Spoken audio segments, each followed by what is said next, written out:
மனிதர்களுடைய உள்ளங்களை அன்பை சம்பாதிக்கணும் அப்படின்னு நினைக்கக்கூடிய ஒரு அருமையான ராசி தான் இந்த மீன ராசி. குருவை ராசிநாதனாக கொண்ட இந்த மீன ராசி என்பவர்களுக்கு இந்த ஆவணி மாதத்தில் ஒரு சில மாற்றங்கள் இருக்குது. அது சாதகமான மாற்றமா?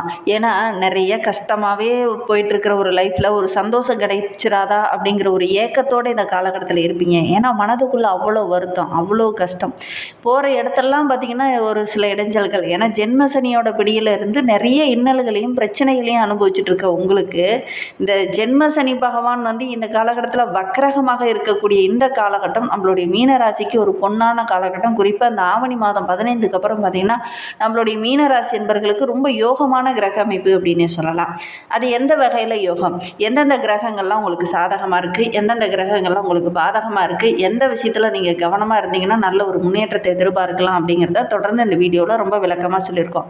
பொதுவாக மீன ராசி அப்படின்னாவே உள்ளுணர்வு அதிகம் உள்ள ஒரு ராசி, கற்பனை திறன் அதிகம் உள்ள ஒரு ராசி அப்படின்னு சொல்லுவாங்க. பொதுவாக நம்ம ஒரு வீடு கட்ட போகிறோம் அல்லது ஒரு வேலை செய்ய போகிறோம் அப்படின்னா ஒரு பிஸ்னஸ் பண்ணலாம் அப்படிங்கிற ஒரு ஐடியா இருக்குது அப்படின்னா அந்த பிஸ்னஸ் பண்ணனா அதில் லாபம் வருமா நஷ்டம் வருமா, அதில் என்ன மாதிரி செய்யலாம், என்ன பண்ணனா அது 10 வருஷத்துக்கு கழித்து அதில் என்னென்னலாம் பண்ணனா நல்லா இருக்கும் அப்படிங்கிற மாதிரிலாம் கற்பனையாகவே செய்து அந்த கற்பனைக்கு ஏற்றார் போல் தன்னுடைய தொழில் நடைமுறைகளை மாற்றக்கூடிய ஒரு நபர்கள் தான் இந்த மீனராசி என்பர்கள். இந்த மீனராசி என்பர்களுக்கு கற்பனை திறன் கொஞ்சம் அதிகம் அப்படின்னே சொல்லலாம். ஒரு திருமணம் போன்ற சுபகாரியங்கள்லாம் ஆரம்பிக்கும் போது கூட பார்த்திங்கன்னா மீனராசி என்பர்கள் தன்னுடைய வாழ்க்கை துணை இந்த மாதிரி இருக்கணும் அப்படின்னு யோசித்து அதன் பிரகாரம் தேர்ந்தெடுக்கக்கூடியவங்களாம் அந்த மீனராசி என்பர்கள் இருப்பாங்க. ஏன்னா இங்கே சுக்கிரன் அழகு கலைகளுக்கு சொந்தக்காரர், யோகக்காரகன், அவரே மீனராசியில் உச்சமாக இருக்கிறதுனால இந்த மீனராசி என்பர்களுக்கு கற்பனை திறனும் கலை ரசனையும் கொஞ்சம் அதிகம் அப்படின்னே சொல்லலாம். அதே நேரத்தில் பணத்தை விட ஒவ்வொருவர்களுடைய மனதை சம்பாதிக்கணும் அப்படின்னு நினைக்கக்கூடிய ஒரு அருமையான ராசி தான் இந்த மீன ராசி அப்படின்னு சொல்லலாம். இவங்களுக்கு இந்த காலகட்ட கிரக அமைப்பு எப்படி இருக்குது அப்படிங்கிறத தொடர்ந்து பார்க்கலாம். நம்மளுடைய மீன ராசிக்கு பார்த்திங்கன்னா ராசிக்கு 6ஆம் இடமான சிம்ம ராசியில் ரணருண சத்ருஸ்தானத்தில் ஆட்சி பெற்று அமர்ந்திருக்கக்கூடிய சூரியன் உங்களுக்கு ரொம்ப யோக பலனை தரக்கூடிய ஒரு அருமையான இடத்துல அமர்ந்திருக்கிறார். 6ஆம் இடத்துல சூரியன் இருக்கிறது நம்மளுடைய மீன ராசிக்கு மிகப்பெரிய ப்ளஸ். தலைமை பொறுப்பு, தலைமைத்துவம், இது எல்லாமே உங்களை தேடி வரும். நிறைய நன்மைகள் கிடைக்கக்கூடிய ஒரு அருமையான அமைப்பு. அதை பற்றி நம்ம இன்னுமே விளக்கமாக பார்க்கலாம். நீங்கள் இன்னும் நம்ம சேனலை சப்ஸ்கிரைப் பண்ணலாம், சப்ஸ்கிரைப் பண்ணிக்கோங்க. கூடவே இருக்கிற பெல் ஐக்கானையும் கிளிக் பண்ணிக்கோங்க. அப்போ தான் நாங்கள் போடுற ஒவ்வொரு வீடியோவுமே உங்களுக்கு நோட்டிஃபிகேஷனாக வரும். நீங்கள் மீனராசி என்பராக இருந்தால் மறக்காமல் நம்மளுடைய சேனலுக்கு ஒரு லைக் கொடுத்துக்கோங்க. உங்களுடைய உறவுகள் வகையில் யாராவது மீனராசி என்பர்கள் இருக்காங்கன்னா கூட இந்த வீடியோவை அவங்களுக்கும் ஷேர் பண்ணி விடுங்க. உங்களுக்கு ஜோதிட ரீதியாக சந்தேகம் இருக்குது, உங்களுடைய ஜனன ஜாதகத்தை பார்க்கணும் அப்படின்னா டிஸ்கிரிப்ஷனில் நம்பர் கொடுத்துருக்கோம், அந்த நம்பருக்கு கான்டாக்ட் பண்ணுங்கள். நம்மளுடைய மீனராசி என்பர்களுக்கு இந்த காலகட்டம், அதாவது உங்களுடைய ராசியிலேயே பார்த்திங்கன்னா 1ஆம் இடத்துல ஜென்ம சனியோட பிடியில் இருக்கீங்க. அதுவும் சனி பகவான் இந்த காலகட்டத்தில் வக்கரகமாக இருக்கிறது. சிம்ம ராசியில் சூரியன் பிரவேசிக்கக்கூடிய இந்த காலகட்டம், 6ஆம் இடத்துல சூரியன் இருக்கிறது, இது எல்லாமே நம்மளுடைய மீனராசிக்கு ஒரு மிகப்பெரிய ப்ளஸ் அப்படின்னு சொல்லலாம். குரு பகவான் உங்களுடைய ராசிக்கு 5ஆம் இடத்துல கடக ராசியில் பஞ்சம குருவாக பூர்வ புண்ணிய ஸ்தானத்தை பார்க்க இருக்கிறது மிகப்பெரிய ப்ளஸ். நம்மளுக்கு ஒரு யோக பலன் அப்படின்னே சொல்லலாம், ஒரு உன்னதமான நிலை அப்படின்னே சொல்லலாம். அது ரொம்ப ஒரு புண்ணியம் அப்படின்னே சொல்லலாம். நிறைய நன்மைகள் கிடைக்கக்கூடிய ஒரு அற்புதமான கிரக அமைப்பு அப்படின்னு சொல்லலாம். என்னங்க நீங்கள் சொல்கிறீங்க நல்லா நடக்கும், நல்லது நடக்கும் அப்படின்னு, ஆனால் லைஃப்பில் போய் பார்க்கும்போது பார்த்திங்கன்னா நிறைய இடைஞ்சலும் நிறைய பிரச்சனையும் தான் நாங்கள் அனுபவிச்சுட்ருக்கோம். நீங்கள் வேணால் சொல்கிறீங்க, நல்லதே சொல்கிறீங்க, எல்லாம் பாசிட்டிவாகவே சொல்கிறீங்க, ஆனால் லைஃப்பில் பார்க்கும்போது நிறைய இடைஞ்சல்கள் நிறைய பிரச்சனைகளும் தான் இருக்குது அப்படின்னு சொல்கிற மீனராசி என்பவர்கள் நிறைய பேர் நம்மளுடைய கமெண்டில் அந்த மாதிரி தான் சொல்லியிருக்கீங்க.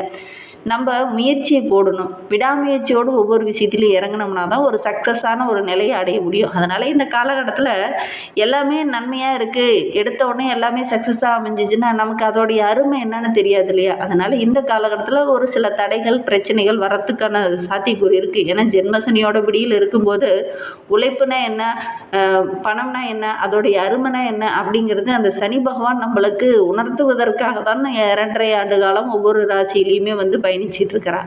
அதனால் இந்த காலகட்டத்தில் ஒவ்வொன்றுடைய அருமையும் உழைப்போட அருமையும் ஒவ்வொருவருடைய மதிப்பையும் உணர வைக்கிறது தான் இந்த சனி பகவான் 7.5 சனியாக ஒவ்வொரு ராசிக்கும் உங்களுடைய மதிப்பை உயர்த்துறதுக்காக, உங்களுடைய மனோபக்குவத்தை அதிகப்படுத்துறதுக்காக ஒரு சில இன்னல்களையும் ஒரு சில தடைகளையும் ஒரு சில மன குழப்பத்தையும் கொடுப்பார்.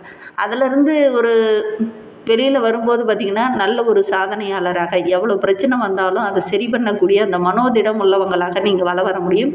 இந்த காலகட்டத்தில் ஒவ்வொன்றையுமே நீங்கள் கற்றுக்கிட்டு இருக்கீங்க. இந்த ஒரு கஷ்டமாக நீங்கள் நினைக்காம ஒவ்வொரு விஷயத்தையும் கற்றுக்கணுங்கிற ஒரு விஷயத்தோடு நீங்கள் இறங்கும்போது பார்த்திங்கன்னா நிறைய விஷயங்கள் உங்களுக்கு சாதகமாக அமையும். அதோட கூட குரு பகவான் 5ஆம் இடத்துல கடகராசியில் இருக்கிறது ஒரு உன்னதமான நிலை நம்மளுடைய மீன ராசிக்கு அப்படின்னு சொல்லலாம். உங்களுடைய ராசிக்கு 12ஆம் இடமான கும்பத்தில் விரயஸ்தானத்தில் ராகு பகவான் அமர்ந்திருக்கிறார்.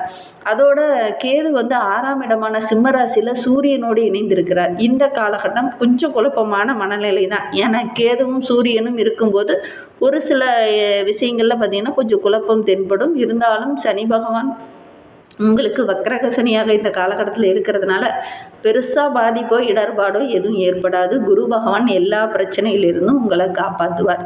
ஜென்ம சனியோட தாக்கம் ஒரு பக்கம் இருந்தாலும் பணியிடத்தில் முக்கியமான பொறுப்பு கிடைக்கக்கூடிய யோகம் இருக்குது. அதே நேரத்தில் உங்களுடைய உழைப்புக்கு மதிப்பில்லாமல் இதனால் வரைக்கும் இருந்திருக்கும். இந்த காலகட்டத்தில் அந்த மதிப்பு மரியாதை கிடைக்கக்கூடிய ஒரு யோகமான கிரக அமைப்பு இந்த மீனராசிக்கு அப்படின்னு சொல்லலாம். ஆனாலும் 5ஆம் இடத்துல இருக்கக்கூடிய குரு பகவான் உங்களை எவ்வளோ பிரச்சனை வந்தாலும் எவ்வளோ தடைகள் வந்தாலும் அதிலிருந்து உங்களை காப்பாற்றுவார். 6ஆம் இடத்துல ஆட்சியாக இருக்கக்கூடிய சூரிய பகவான் உங்களுடைய உழைப்புக்கு நல்ல ஒரு அங்கீகாரம், நல்ல ஒரு பாராட்டு இதெல்லாம் கிடைக்கிறதுக்கான சாத்தியக்கூறை உண்டு பண்ணுவார். ஏன்னா 6ஆம் இடத்துல இருக்கக்கூடிய சூரியன் நீங்கள் எதிர்பார்த்தது எல்லாமே ஒவ்வொன்றா நடக்க வைப்பார். யாரெல்லாம் உங்களுக்கு எதிராக செயல்பட்டாங்களோ அவங்களாம் இந்த காலகட்டத்தில் பணிந்து போவாங்க. மேலதிகாரிகளுடைய அன்பு ஆதரவுலாம் இந்த மீனராசிக்கு இந்த காலகட்டத்தில் கிடைக்கும் அப்படின்னே சொல்லலாம்.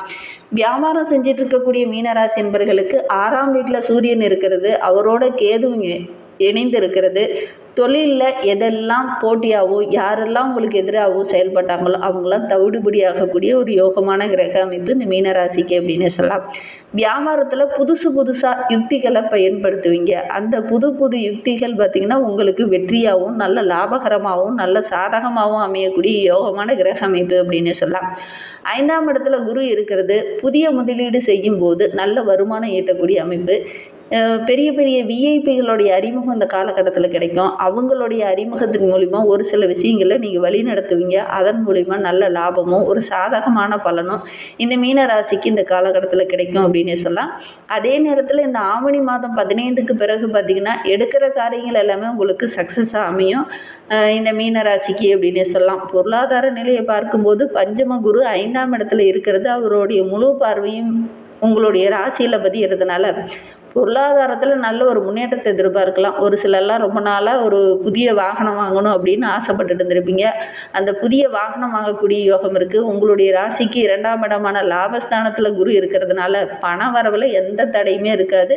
தங்கு தடை இல்லாமல் பணம் உங்களுக்கு கிடைக்கும். இருந்தாலும் விரைய செலவு கூடயே வரும். கொஞ்சம் திட்டமிட்டு செலவு செய்யுங்க. உங்களால் கரெக்டாக மெயின்டைன் பண்ண முடியல அப்படின்னா உங்களுடைய வாழ்க்கை துணைக்கிட்டேயோ அல்லது உங்களுடைய தாய் தந்தையர்கிட்டயோ கொடுத்து அவங்கள நிர்வகிக்க சொல்லுங்கள். எந்த ஒரு விஷயத்தில் இறங்குறதா இருந்தாலும் வீட்டில் இருக்கக்கூடிய பெரியவங்க கிட்ட ஆலோசனை கேட்டு அதன் பிரகாரம் நீங்கள் செயல்படுங்க. அவசரப்பட்டு எந்த ஒரு தொழிலையுமே நீங்கள் முதலீடு போடுறத இந்த காலகட்டத்தில் நீங்கள் கொஞ்சம் தவிர்க்கிறது நல்லது அப்படின்னு சொல்லலாம். 6ல் உள்ள சூரியனும் பழைய கடனை மீண்டும் வாங்காமல் இருக்கிறது அல்லது தொடர்ச்சியாக நீங்கள் கடன் வாங்குறத அவாய்ட் பண்ணுறது இதெல்லாம் கொஞ்சம் நல்லது அப்படின்னு சொல்லலாம். பழைய கடன் இருக்குது அப்படின்னா கூட அதெல்லாம் கொஞ்சம் அடைக்கக்கூடிய யோகம் இந்த காலகட்டத்தில் இந்த மீனராசி என்பவர்களுக்கு அமையும் அப்படின்னு சொல்லலாம். 12ல் ராகு விரைய ராகுவாக இருக்கிறதுனால சுப செலவு செய்ய வேண்டிய ஒரு சூழ்நிலை. குறிப்பாக அந்த ஆவணி மாதத்தில் ஏதாவது ஒரு சுப செலவு நீங்கள் செய்யக்கூடிய யோகம் இருக்குது. வெளியில் எங்கேயாவது பயணம் செல்வீங்க அல்லது சுற்றுலா தலங்களுக்கு செல்வீங்க அல்லது ஆன்மீக காரியமாக எங்கேயாவது வெளியில் செல்வீங்க. இதன் மூலிமா கொஞ்சம் செலவு வர்றதுக்கான சூழ்நிலை இருக்குது அப்படின்னே சொல்லலாம். வரவுக்கும் செலவுக்கும் சரியாக போகிற மாதிரி தான் ஒரு சூழல் இந்த காலகட்டத்தில் இருக்குது. உங்களுடைய சேமிப்பு உயர்த்தணும் அப்படின்னா திட்டமிட்டு நீங்கள் செலவு செய்யுங்க. தேவையில்லாத செலவுகளை கொஞ்சம் அவாய்ட் பண்ணிக்கிறது நல்லது அப்படின்னே சொல்லலாம். 5ஆம் இடத்துல குரு இருக்கிறதுனால குடும்பத்தில் ஏதாவது ஒரு மங்கள ஓசை, ஏதாவது ஒரு மங்கள காரியம், ஒரு சுப நிகழ்வு, திருமணம், வளைகாப்பு, காது குத்து இந்த மாதிரி ஏதாவது ஒன்று நடக்கிறதுக்கான யோகம் இருக்குது அப்படின்னே சொல்லலாம். அப்படி ஏதாவது நடந்ததாக கூட அதில் எந்த தடையும் இருக்காது. டக்குன்னு அதெல்லாம் கிடைக்கக்கூடிய யோகம் இருக்குது, அமையக்கூடிய யோகம் இருக்குது அப்படின்னே சொல்லலாம். திருமணமாகி ரொம்ப நாளாக குழந்தை பாக்கியம் இல்லாத இருக்கக்கூடிய மீனராசி என்பர்களுக்கு நல்ல ஒரு குழந்தை பாக்கியம் கிடைக்கக்கூடிய யோகம் இருக்குது. நல்ல ஒரு செய்தி காத்திருக்கு அப்படின்னு சொல்லலாம். பிள்ளைங்க மூலிமா கூட ஏதாவது ஒரு மகிழ்ச்சி தர மாதிரி, சந்தோஷம் தர மாதிரி ஏதாவது ஒரு நல்ல விஷயம் நடக்கும் அப்படின்னு சொல்லலாம். ஜென்ம சனி இருக்கிறதுனால சில நேரங்களில் கொஞ்சம் பிடிவாதமாக செயல்படுவீங்க. இது பிடிவாதம் உங்களுக்கு மன அழுத்தத்தையும் மன வேதனையும் கொடுக்கும். அதே நேரத்தில் குடும்ப உறுப்பினர்கிட்ட கொஞ்சம் கனிவாக பேசுங்க. தேவையில்லாத வார்த்தைகளை நீங்கள் கொஞ்சம் பயன்படுத்துகிறத அவாய்ட் பண்ணுங்கள். குருவோடைய பார்வை இருக்கிறதுனால கணவன் மனைவிக்கிடையே நல்ல ஒரு ஒற்றுமை எதிர்பார்க்கலாம். ஆரோக்கிய விஷயத்தை எடுத்துக்கிட்டால் நம்மளுடைய மீன ராசிக்கு ராசியில் சனி பகவான் இருக்கிறது, 12ஆம் இடத்துல ராகு இருக்கிறது. ஆரோக்கியத்தில் நீங்கள் கொஞ்சம் கவனமாக தான் இருக்கணும். திடீர்னு ஏதாவது ஒரு மருத்துவ செலவு வரத்துக்கான ஒரு சூழ்நிலை இருக்குது. வேலை பளு காரணமாக ஒரு சிலருக்கு உடல் சோர்வு, முதுகு வலி, கை கால் வலி இந்த மாதிரி சின்ன சின்ன உபாதைகள் வரலாம். அதே நேரத்தில் 6ல் இருக்கக்கூடிய சூரியன் எவ்வளோ பிரச்சனை வந்தாலும் அந்த நோயிலிருந்து உங்களை விடுவிப்பார் அப்படின்னே சொல்லலாம். பெரிய அளவு எந்த ஒரு மருத்துவ செலவும் ஏற்படாது. முறையான உணவு பழக்கம், ஆரோக்கியமான உணவுகளை எடுத்துக்கிறது, இது எல்லாமே இந்த மீனராசிக்கு ரொம்ப நல்லது அப்படின்னு சொல்லலாம். ஒரு சிலருக்கு பார்த்திங்கன்னா மனக்குழப்பம், அதிகப்படியான கற்பனை, அதனால் பார்த்திங்கன்னா போதிய ஓய்வு இல்லாமல், தூக்கம் இல்லாமல் இந்த மாதிரி சின்ன சின்ன இடைச்சல்கள் மட்டும் வரதுக்கான சூழ்நிலை இருக்குது. நீங்கள் தியான பயிற்சி, யோகா பயிற்சி இதெல்லாம் செய்கிறது இந்த காலகட்டத்தில் ரொம்ப நல்லது அப்படின்னே சொல்லலாம். இந்த ஆவணி மாதம் 15க்கு அப்புறம் பார்த்திங்கன்னா நம்மளுடைய மீனராசிக்கு ஒரு பொற்காலம் அப்படின்னே சொல்லலாம். ஏன்னா 5ல் குரு இருந்தால் கல்வியில் ஒரு அபாரமான வெற்றி கிடைக்கும் அப்படின்னே சொல்லலாம். நினைத்ததை சாதிக்க முடியும் அப்படின்னு சொல்லலாம். 6ல் சூரியனும் இருக்கிறார். போட்டித் தேர்வில் எழுதுனீங்கன்னா கட்டாயம் உங்களுக்கு தான் வெற்றி கிடைக்கும். குறிப்பாக அந்த மாணவர்கள்லாம் பார்த்திங்கன்னா வெற்றிக்கான ஒரு கனியை பறிக்கக்கூடிய ஒரு யோகமான கிரக அமைப்பு அப்படின்னு சொல்லலாம். இந்த காலகட்டத்தை பொறுத்த வரைக்கும் நம்மளுடைய மீனராசிக்கு ரொம்ப யோகமாக இருக்குது. அதே நேரத்தில் ஒரு சில பரிகாரங்களையும் செஞ்சீங்க அப்படின்னா இன்னும் நல்லா இருக்கும் அப்படின்னு சொல்லலாம். ஏன்னா ஜென்ம சனியோட தாக்கம் கொஞ்சம் அதிகமாக இருந்தாலும் இந்த காலகட்டத்தில் வக்கரகமாக இருக்கிறது உங்களுக்கு மிகப்பெரிய ப்ளஸ். அதனால் இந்த காலகட்டத்தில் இன்னும் கொஞ்சம் சாதகமான பலன் கிடைக்கணும் அப்படிங்கிறதுக்காக இந்த மீனராசி என்பர்கள் ஆஞ்சநேயருக்கு துளசி மாலை சாற்றி வழிபட்டுடுவாங்க. ஏழை எளிய மாற்றுத்திறனாளிகளுக்கு உங்களால் முடிந்த உதவிகளை செய்யுங்க. சனீஸ்வரருக்கு ரொம்ப பிடித்த விஷயங்களை வாங்கி தானமாக கொடுத்துடுவாங்க. மனம் மகிழ்கிற மாதிரி, அதாவது மற்ற சமுதாயத்தில் இருக்கக்கூடிய நெருங்கிய உறவுகள் வகையில் இருக்கக்கூடியவங்கள் மனம் மகிழ்கிற மாதிரி இல்லாமல் பொதுவாக சமுதாயத்தில் தெரியாத நபர்கள் இருக்காங்க அப்படின்னா அவங்களுடைய மனம் மகிழ்கிற மாதிரி ஏதாவது ஒரு விஷயத்தை நீங்கள் செய்யுங்க. கட்டாயம் உங்களுக்கு நல்லதே நடக்கும். நம்பிக்கையோடு இதை மட்டும் செஞ்சு பாருங்கள். இந்த மாதிரி பயனுள்ள தகவலை நீங்கள் தொடர்ந்து கேட்கணும் அப்படின்னு நினச்சிங்கன்னா நம்ம சேனலை சப்ஸ்கிரைப் பண்ணிவிட்டு கூடவே இருக்கிற பெல் ஐக்கானையும் கிளிக் பண்ணிக்கோங்க. அப்போ தான் நாங்கள் போடுற ஒவ்வொரு வீடியோவுமே உங்களுக்கு நோட்டிஃபிகேஷனாக வரும். நீங்கள் மீனராசி அன்பராக இருந்தால் மறக்காமல் நம்மளுடைய சேனலுக்கு ஒரு லைக் கொடுத்துட்டு உங்களுடைய உறவுகள் வகையில், நண்பர்கள் வகையில் யாராவது மீனராசி அன்பர்கள் இருக்காங்க அப்படின்னா மறக்காமல் இந்த வீடியோவை அவங்களுக்கும் ஷேர் பண்ணிவிடுங்க. மீனராசியில் நீங்கள் எந்த நட்சத்திரத்தில் பிறந்தீங்க அப்படிங்கிறத மறக்காமல் எங்களுடைய கமெண்டில் தெரிவிங்க. ஜோதிட ரீதியாக சந்தேகம் இருக்குது அப்படின்னா டிஸ்கிரிப்ஷனில் நம்பர் கொடுத்துருக்கோம். அந்த நம்பருக்கு கான்டாக்ட் பண்ணுங்கள். தேங்க்யூ.